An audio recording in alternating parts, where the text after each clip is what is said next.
Good morning. I really appreciate everyone letting me hog the microphone this way. I want to talk today about connecting the dots. Obviously, the COVID pandemic has changed many aspects of our lives, personal and business.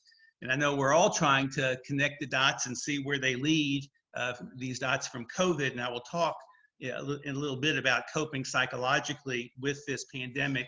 But first, I want to show you where I used to work before I moved to the house here. This is my office. And when the world is not upside down with the pandemic, this is where I meet patients, as well as read, write, make videos.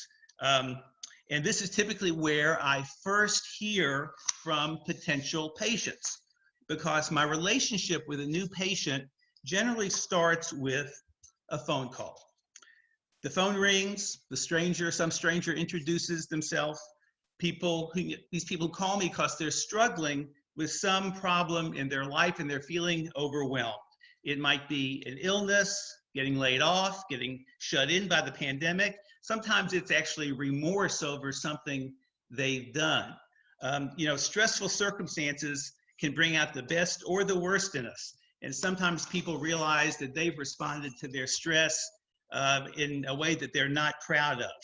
And it scares them. But here's the deal. There is more to every person than meets the eye. We all have more courage, more resilience, more creativity than we even know.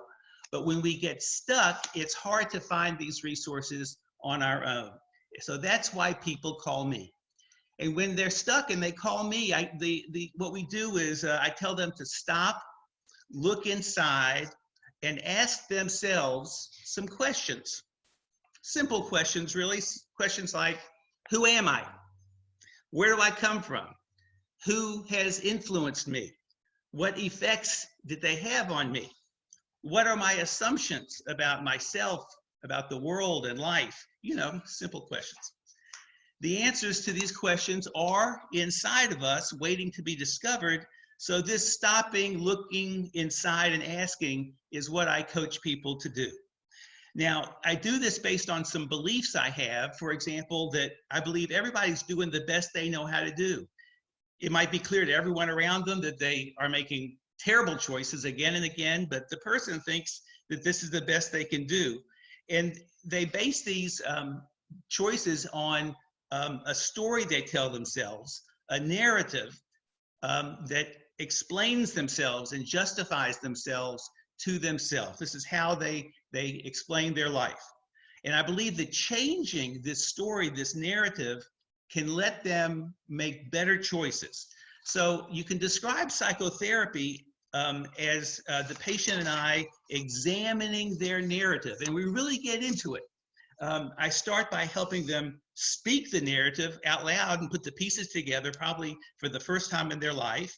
Then we examine the narrative and see, is it in fact actually historically accurate? Are the conclusions logical? And are the action recommendations that come out of it constructive, or really have yesterday's solutions become today's problems? And then finally, as needed, we update the narrative. Now, I'm a psychologist, see, so I can hear you thinking. I know what you're thinking. You're saying, wait just a minute, Dr. Paul, hold on. Are you telling me that we can rewrite history? I mean, are you saying we should lie to ourselves just to feel better? The answer is no, so stop thinking that. I think it is perfectly legitimate, in fact, important and smart to apply what we now know to understanding the meaning of what happened in the past. I think the recent events can, do, and should change our understanding of the past. A classic example of this is the commencement address at Stanford University by Steve Jobs in 2005. This video on YouTube has been seen by over 40 million people. In it, he described 3 crushing blows in his life: dropping out of college, being fired by Apple, the company he had founded, and third, being diagnosed with cancer. And he said in this address that each one of them led to something important and positive. let's see, let me shift testing it. Okay. So what do I mean? He said that by dropping out of college, he was free to audit any college course he wanted to. So he sat in on a calligraphy course, and this inspired him to build into his computers a range of proportionally spaced fonts that gave computer scripts an elegance that previously had been available only to professional printers. Getting fired from Apple led him to start a new company called Next, in which he developed capabilities that he would eventually bring back to Apple. And he also acquired Pixar Animation, which is the most creative computer animated film studio. And third, his diagnosis of cancer led him to a completely new focus in life. It made him realize, and I quote, "Your time is limited, so don't waste it living someone else's life." Now, maybe most people could, in fact, probably most people could not have gotten over being fired from their own company, and even fewer could have, returned to Apple, transformed it, created the iPod, the iPad, the iPhone, and made Apple the most valuable company in the world. But Jobs did this partially because he could revise his narrative. He called it connecting the dots. And I'm sure this helped him. So my point is that you're right, we cannot change the past, but we can reinterpret it and redeem it by integrating it into a new, larger, and healthier narrative. Okay, so it's not only, where are we here? Come on, baby. Why am I? Okay. It's not only iconic, brilliant, wealthy people who can do this. Anybody can do it. If you were a fly in my office, you would see wonderful people from all walks of life working on their narrative. And everyone is a classic example. It could be a single mom who doesn't know how to launch her 25-year-old son who just smokes weed all day instead of making himself self-sufficient in adulthood. It could be the adult who was sexually abused as a child and therefore believes that the world is not safe and everybody is dangerous and lies. It could be the widowed grandmother who has a divorced daughter who's mentally ill, but the daughter has 2 grandchildren, so it's the grandmother who takes care of all of them and will have to do that her whole life. These are all classic examples, and through their therapy, they come to see that their hard problems in life, and they are hard problems in life, are not some mystifying cosmic injustice, but actually an opportunity to grow as a person.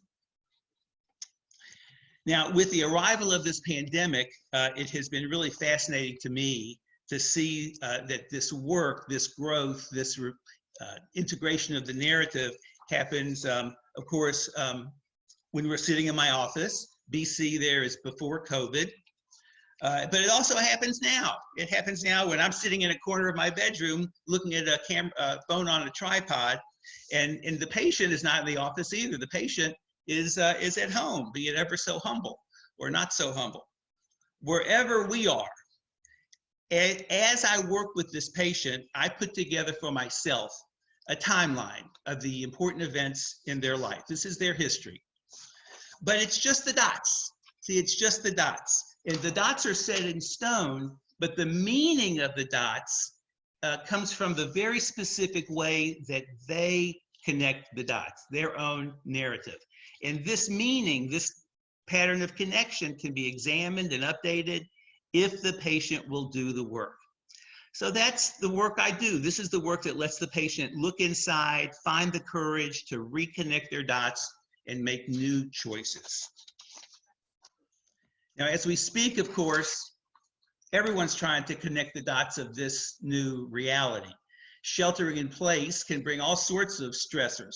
I've got patients who are alone and lonely as they shelter in place. I've got patients who find themselves 24/7 at home with their demented spouse. I've got patients who are sheltering in place with people they don't really want to be with, like an ex-spouse or an in-law. So the stress can come in many forms. And of course, I remind all patients to practice self-care, like daily exercise, maintaining a schedule or routine. But I also give them a bit of guidance to use this forced downtime to engage in some sort of activity, a project that will mean that when it's over, they will have something to show for this time. So instead of eating or drinking too much, watching too much news, behaving badly with family members, I want them to do some learning, be creative and productive, and find some new knowledge, some new skill, something. And some of you have seen the video I put out last week on this topic. If not, you can find it on either on my website or my YouTube channel. So that's what I do, whether it's BC or now, I help people connect their dots in a healthier way. It's a great privilege to do this work. I love doing it. And if someone you know is ready to do this work, I hope you will have them call me. If you're ready to do this work, I hope you will call me too, because remember, it all starts with a phone call.